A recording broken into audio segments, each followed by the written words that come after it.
born ready, I was don't you? born. I was born ready, My as they friend, say. it's always such an honor. I shouldn't do like the intro, but for people maybe that didn't recognize your beautiful face or voice, who the hell are you, man? Yeah, I'm Joe Keithley, but better known as Joey Shithead from D.O.A, leader of D.O.A. D.O.A, Canada's punk pioneers, I guess you could say, right? Yeah, Damn right. And it's cool. I saw that the Rolling Stone put DOA on the 50 something like that best band of Canada. It should be number one, but anyway.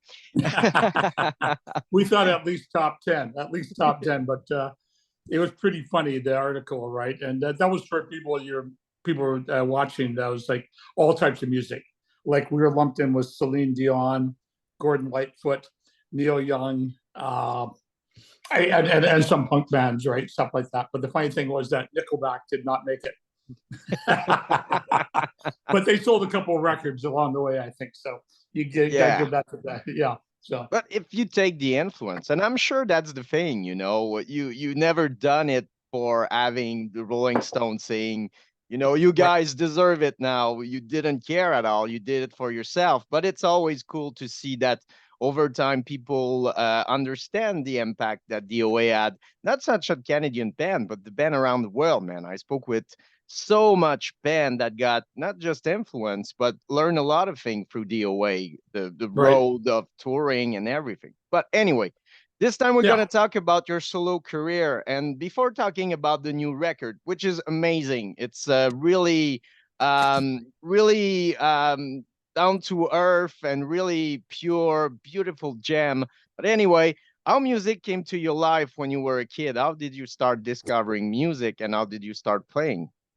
Yeah, basically, my older sister, like 10, 12 years older than me, she got married, and it was a wedding at a little hall that my dad rented, and they hired like kind of a jazz band, and I was the only kid there, and so the adults were dancing and drinking, kind of stuff you do at weddings, right?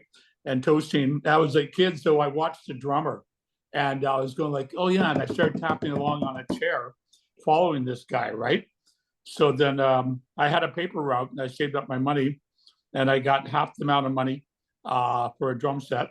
And my mom threw in the other half and she said, don't tell your dad that I'm putting this money in. Because he was like pretty strict, like really conservative old guy, right? And I started drumming and yeah, it took from there. And the other big influence I never realized that took me years to realize this is my older sister as well. When I was a kid, she kept, because it was the 60s when she was growing up, right?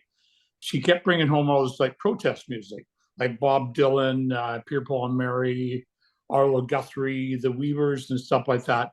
It took me about 30 years to realize that's the large part where I got my politics from, was like listening to that music, but it didn't sink in. But it was, yeah, so two things to do with my sister Karen, right? So Wow, it's really cool because when you're a kid, you never stop with punk rock, but it's cool that inside of your head, the record button was pushing every time you heard her music, and you're like you don't get it, when you were young, but those words yeah. after all, it stuck with you, and you develop, I think, something around that when you grow up and you start a band. Yeah, it's a funny thing. And I mean, obviously, when we got into being teenagers and all my old compatriots that were in DOA, like Dimwit, Wimpy, and Jerry Hanna wasn't in DOA, but he was in the Subhumans. We all grew up in the same neighborhood. And but when we were in high school, the big bands were like Led Zeppelin and Deep Purple and stuff like that. We liked that.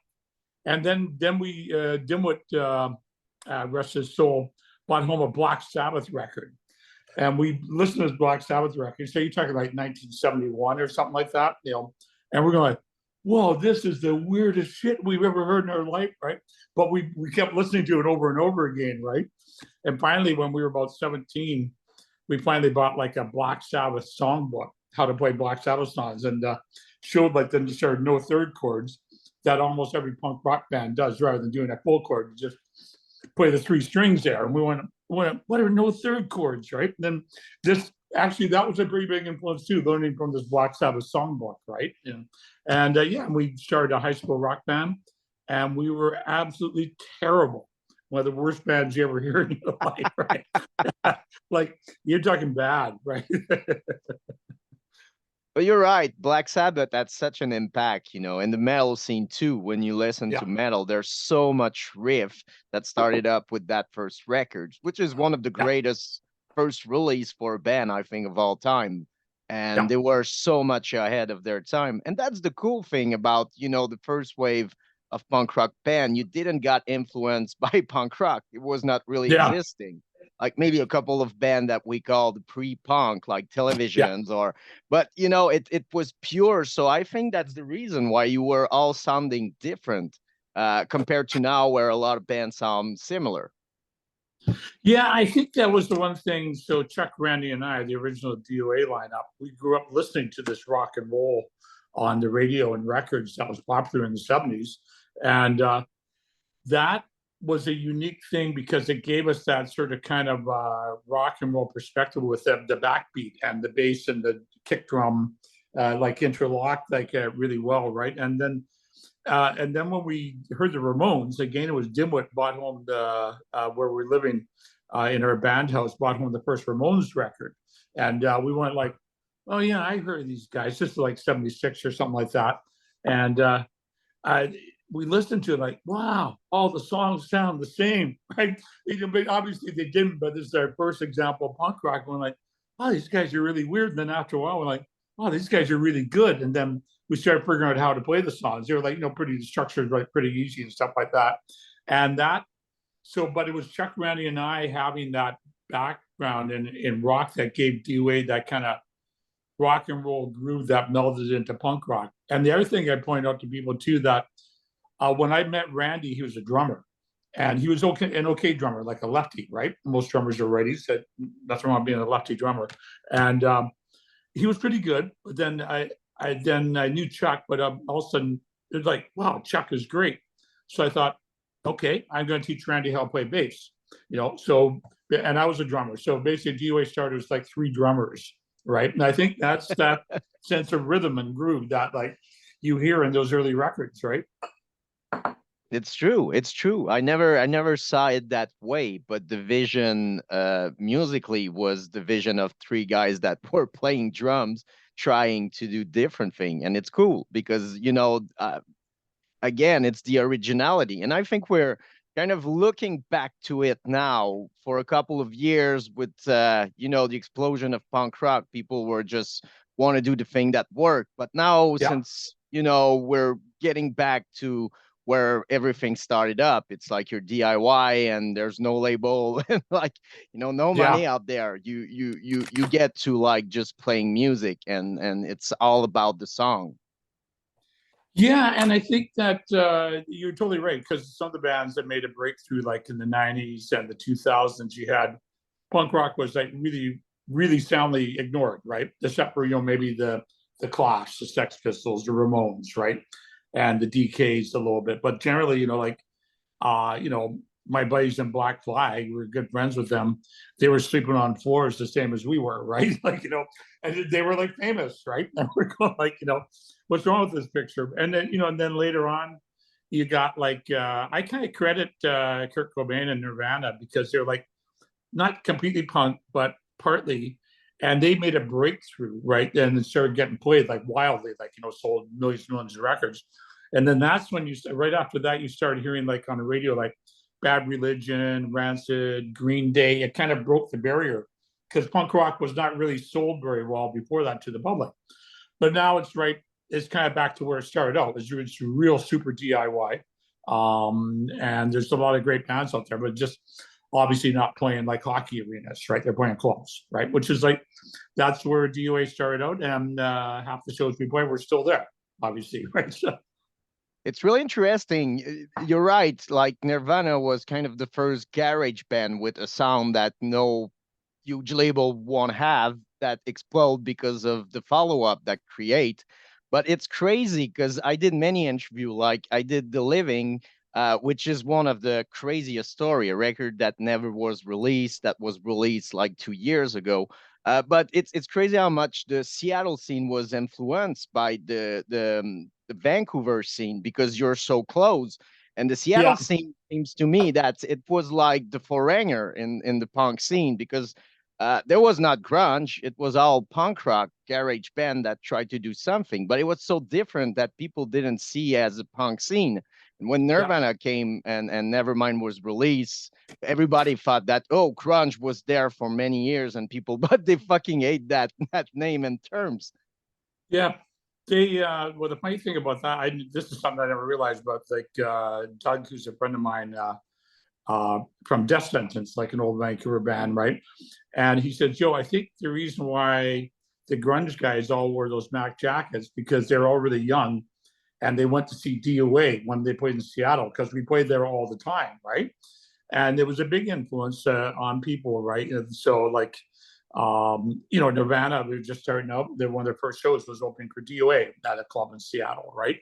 I'm still really good friends with Duff from Guns N' Roses, who played in the Farts, and also all sorts of other great bands in Seattle, like him, and in the Fastbacks. Obviously, he had good pals of ours, great band, and so it's just kind of it's a funny thing. And he said, "Yeah, Joe, they're all wearing this stuff because you guys are wearing this." And we only wore the Mac jacket because we were going like, we want to identify as Canadian, because when you think of London, you think of the Sex Pistols. When you think of Texas, you think of ZZ Top. You know what I mean? So we want Mac jackets, hockey sticks. This is like quintessential Canadiana type thing, right? And it worked, right? Because people, this funny.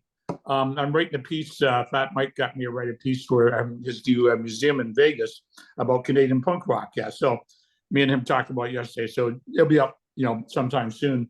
And I said one of the points I made was that, that when we started traveling down the States in 1979 and started playing like people had never traveled all these places, we'd play and it'd be Fast and Furious, and they'd go like, "Wow, you guys are from Canada."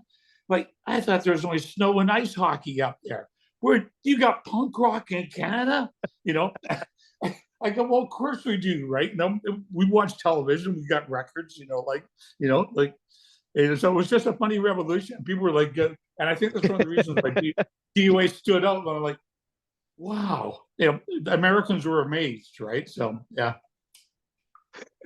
And I'm sure you heard a lot. DOA didn't make it like to the big success, like maybe the Yeah. Green Day and everything. But I think every band has a position in the huge puzzle of music, around the world. And I think that the influence that you got, that you just mentioned, like Kurt Cobain and everything, you play a part in every band life, and make them Right. start it up. So I think that people have to get that. That's the reward. That's like the $1,000,000 are there. You don't need the money, or Yeah. because the money anyway broke the band after a couple of while. It usually does. They start fighting over money, right? That's my friends in the DKs, right? So and rest is still DH is not with us anymore. A real good buddy of mine, right? So, and yeah, I think I really love. What one of the best things is when I go play all these shows. I think I played about 4,500 shows around the world with D.O.A. And people come up and not every night, but maybe I get a few in one night, and they go like, "You know what? You changed my life for the better." And I go, "Wow, okay, that's quite a thing to say." I go, "Thank you." And you can make an influence where you are being a positive influence. And I think that's the thing that people didn't get about punk rock to start with, is that it really was community minded. It was really thoughtful. And all the stuff was like, of course, was loud, obnoxious, and crazy, and against society, and don't trust authority, which it still is, right? It still should be. But I think there's a lot, the sense of community and helping other people was always there, right? You just released, I think it's your third solo record, if I'm right. Yeah. Cool. Here we go. I've got it right here. Stan. Yeah. Stan. Yeah, we just got that out. We've been working on Sean Holloway Chuck, who's done the last 4 D.O.A. records, and we're starting a new D.O.A. record with him in December. So him and I worked on it for a long time. It should have been out like at least a year ago, but everything got stalled with COVID.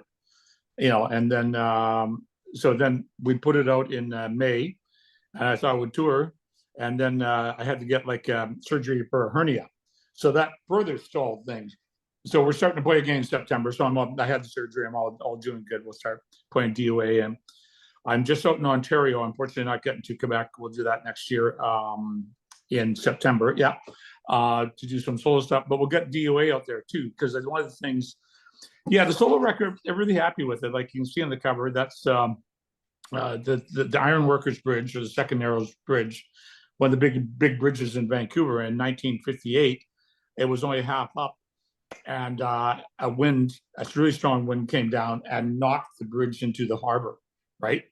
And like 70 guys were working on the bridge, fell into the water as the bridge went down, right? So it's the Stompin' Tom song, who's one of my favorites, right? And it just got the bridge came tumbling down, or I call it 19 Scarlet Roses, right? So that's how many guys died on the bridge from the accident.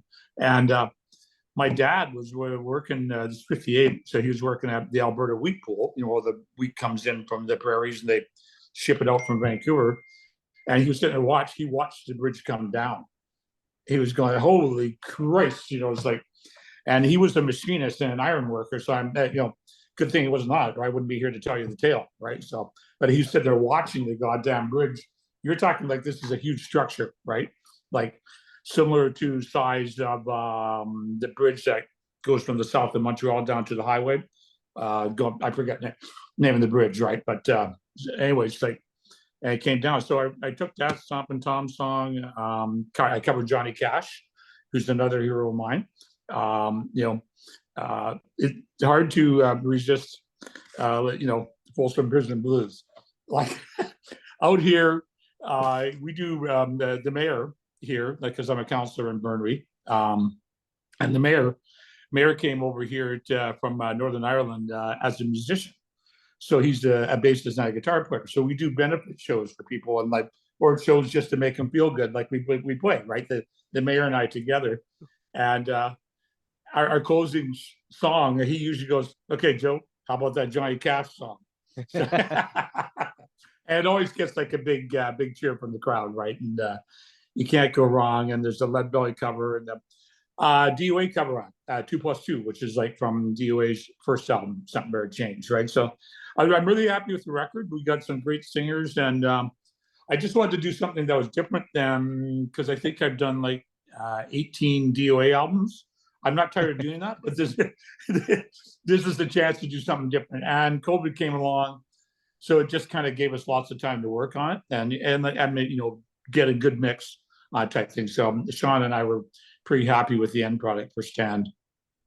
It's so cool. Like you mentioned, 19 Scarlet Roses. You're gonna see that people will really relate to that because we've got two bridge. One Yeah. is falling in part, and I'm Yeah, sure, right. and it did fall apart, and there's a lot of people that die from that, and people that because they put dynamite at the bottom so they can like put the pillar in the ocean, and a lot of people die in those holes putting Right. dynamite. So I read a lot about those story about the Quebec Bridge, which is the bridge I'm talking about. And yeah, it's a fight right now because it's the CN who got and CN is, I think it's Bill Gates down the CN, the Right. train company. And so Bill Gates said at some point, if you call it the Bill Gates Bridge, I'm gonna like pay for everything and get the bridge back to what it was. But they refuse, like the mayor, Uh-oh. Régis Labaume back in the days, refused Yeah. to that offer. I wouldn't care at some points as long as we have a bridge that will not fall apart. But it's great that you talk about that. I'm sure a lot of people will relate to those stories, and it's cool to share something that in the past that we forget. Yeah, and it's really it's about my hometown, right? Like it just happened right there on the Burnaby Vancouver border, and leading over to North Vancouver, where my dad's family is from, right? So it's like really tied in with us Keithleys, right? So yeah, it was an amazing thing. They have a memorial there every year.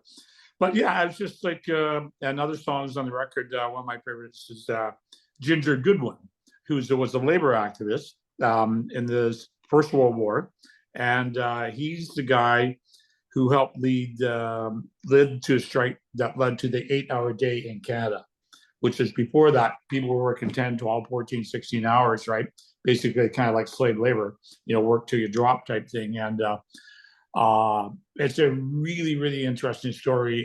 If people look up Ginger Goodwin, he was a guy from Yorkshire, coal miner, like half of my family came over here. My grandpa came over, worked in a coal mine in BC, right? Direct from Yorkshire. And he, but his rewards were, they tried to put him in the army, right? After he led this union activities, and he ran away, and then they caught him and they sent, it didn't end up well because they sent out a sniper to kill him, right? And they tried to have a general strike. The first general strike in Canada was 1919 in Winnipeg, like very famous. But they tried to have one in 1918, and the First World War had ended. But when they had this march, all these paid goons came down and beat the workers, right? So, some things haven't changed. Yeah. Unfortunately, yeah, you're right. unfortunately, exactly. Yeah, you got that right. And we're still having problem with people getting working people getting proper rights and getting paid properly and having their rights protected and fair working conditions. yeah, and like one of my favorite song is People Power, and like Right. how can we unleash the people power? yeah. I like that song too. Well, I guess we just gotta keep working at it, right? Make people more important than money. That's got to be the bottom line, right? So, and I think we're kind of going there in a way in a society, and we're kind of not. It's I think that. I mean, one thing we do have, from Quebec to British Columbia and out east to Atlantic provinces and Ontario, whatever, that Canadians do have a sense of caring for each other, which I think it's becoming like a little bit lost these days. But I think that's one of the things that does distinguish ourselves a little bit from Americans. We're like fairly similar to Americans in a lot of ways. It's not quite, but there's the similarities in the culture. Depending where you are, type thing, right? I know it's different in Quebec, right? But in Ontario, BC, a lot of stuff is pretty similar. But I think that the fact that we, being a Canadian, part of it is like caring for your fellow Canadians, whether they're Canadians been here for 100 years or new Canadians. This is all important. Or native Canadian, like the First warrior and lives foremost, again. to me, It's so cool that you wrote, you did that song because it's such a weird time where the new generation realized what the older generation did, and there's a huge wake up. And like you mentioned, there's something in the air. There's awakening with the youth, but we're still stuck in really loud thing and loud problems that we didn't solve for the last 15 years. But it's so cool. They need a voice, and they need to be heard. Those story has to be told. And what we did, and I'm still, yeah, I'm from Quebec, I'm Canadian, but where I'm stepping foot is not really my country. Yeah. I It's borrow interesting. it. So the song "The Warrior Lives Again," because originally that was a D.O.A. song from 1990, and I rewrote it. And I got a friend of mine, Alita Starb, Kinney Starb, who's half First Nations. I sent her the song, and I said, "What do you think?" I didn't want to put it out, and she played it for some elders up in Haida Gwaii, right? And then came back with a couple lines on the song and sang the backups. And so Sean and I were going like, okay, because we're going like this. This is a tricky thing, And she said to me,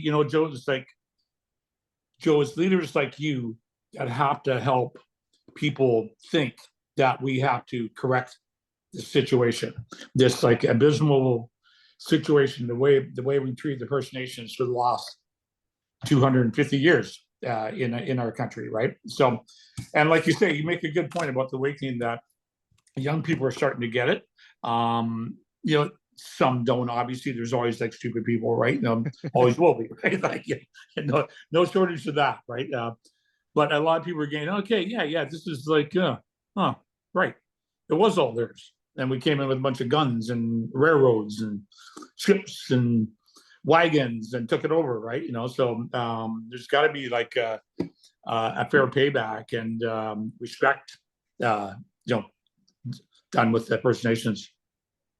It's crazy. We bring the technology, we develop it, and now we're trying to getting back to roots and try to learn what they did, because still it was using like mushrooms or what they got, and now they're making therapy with fungus, and they Yeah, they like to waking up to, man, that everything was there. So instead of killing them, we should have listened to them, because they tried to teach us everything, and that's the nature of human, and that's where I think we're making the same mistake. We're here yeah, to conquerors and get eternity, and where we just have to connect with each others, I think. yeah. I would agree that no, well said. Yeah, that makes complete sense, right? Yeah, So you mentioned it. We miss you in Quebec, of course. It's cool that you mentioned that you're gonna go with the solo records, because I never saw you as solo artist. So it's gonna be great to have you playing those songs. And like I yeah. mentioned, there was two earlier release. When you approach that records, what was the difference that you want to make from those two records?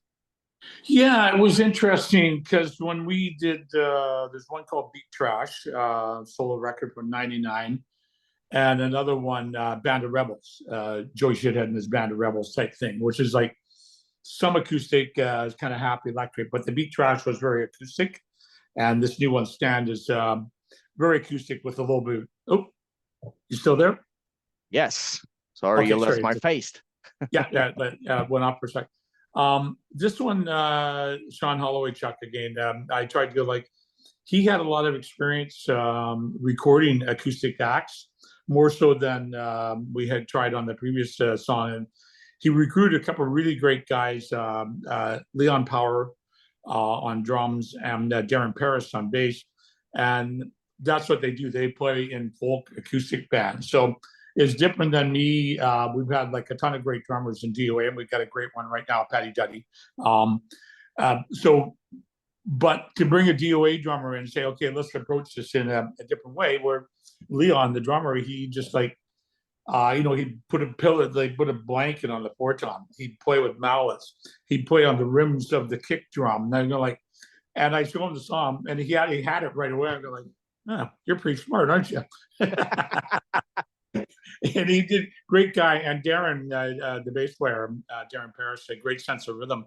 So because basically the way Sean and I did it, we kind of took an approach like the way Rick Rubin did with Johnny Cash, right? Because I think what Rick Rubin said was like, well, play me all your songs, and then we're going to pick out 10 for a record. Now make a record. And then of course they went on and made four, I think four great records together with the Rubin Johnny Cash, and that revitalized Johnny Cash before he passed away, right?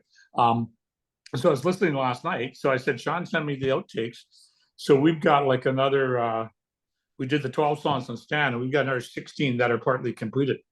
So we basically have like another record in the can, did some bass as we added, some vocals, some, lead lines, some keyboards, stuff like that, right? So, but we just took that approach where like, you want like, yeah, let's put out your stuff and we'll pick out what we think makes a good album. And that was kind of the approach that we took, was that Rick Rubin Cash approach, right? So I'm not comparing myself to Johnny Cash, but I thought that was just an interesting way to do it type thing. And it turned out well, right? So yeah, it was like fun. And then there's for people that are listening, watching this, there's acoustic drums, acoustic bass, acoustic guitar, but there's also lead guitar too. And I'm playing my an old Les Paul of mine on there. Is on pretty well on every track.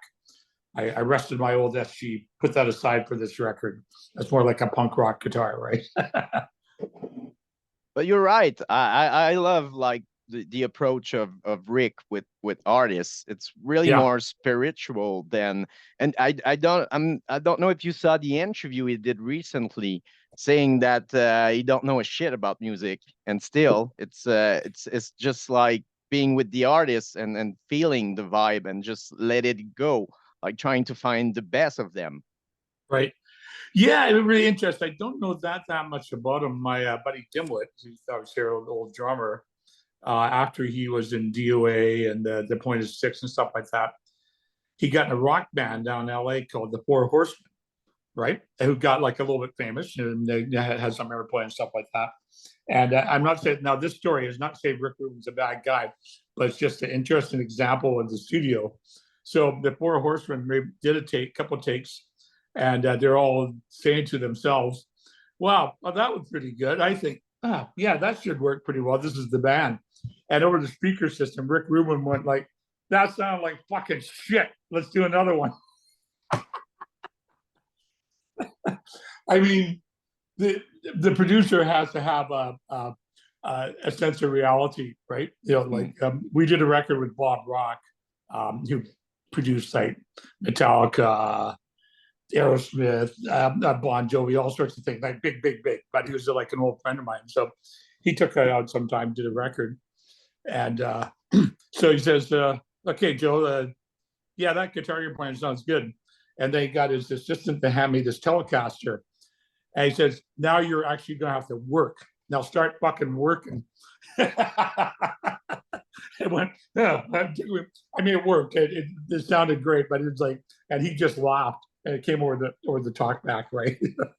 Because you're right. You know, they have to, you know, because they hear it. You know, they can play like, oh, you're good, guys, but it's not true. They have to be true. So yeah, they got like, if you want to be taken seriously, and in that job they have to. But it's great that you work with Bob. I didn't know that you were friends. How did you met him? He what they did, because in that famous studio, which the documentary is coming out about, and it has like Bob Rock and a lot of people that recorded there in the doc, and I'm in there too. So what they did, our first label, Quintessence Records in Vancouver, was like a record store. So this famous studio, Low Mountain Sound, is called, right? You know, and Van Halen recorded there, and also just everybody can think of a big time rock from the '80s, right? But what they do at midnight till 6 a.m, they'd rent it out to people for $1/4 of the price. So instead of paying like $3,000 a day, it was like $500. So we would go in there at midnight. There was two guys, Ron Obvious or Bob Rock, and they got most of the punk rock bands in Vancouver in there to record, like Point Six, D.O.A, Subhumans, I think, Dish Rags, and a few others on these midnight sessions, right? Because it was like so cheap. And Bob at that point was just getting started, right?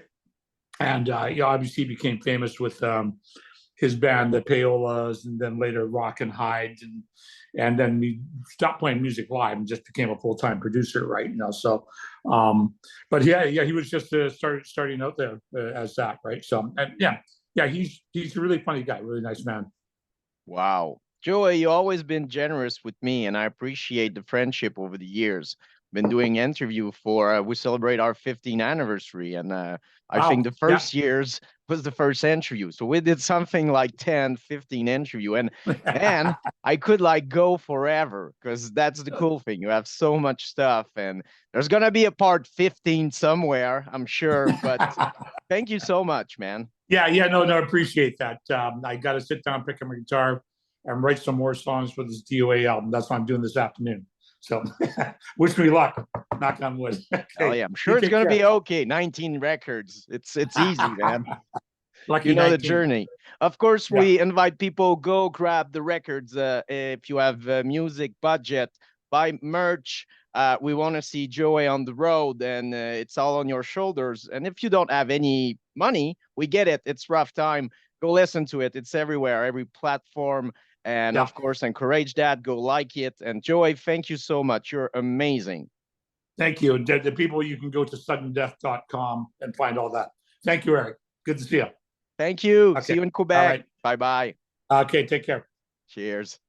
Okay, thanks, Eric. Restriction is what you need. No more inhibition. Set yourself free. Just let go. That's my only plea. A punk rock prescription is what you need.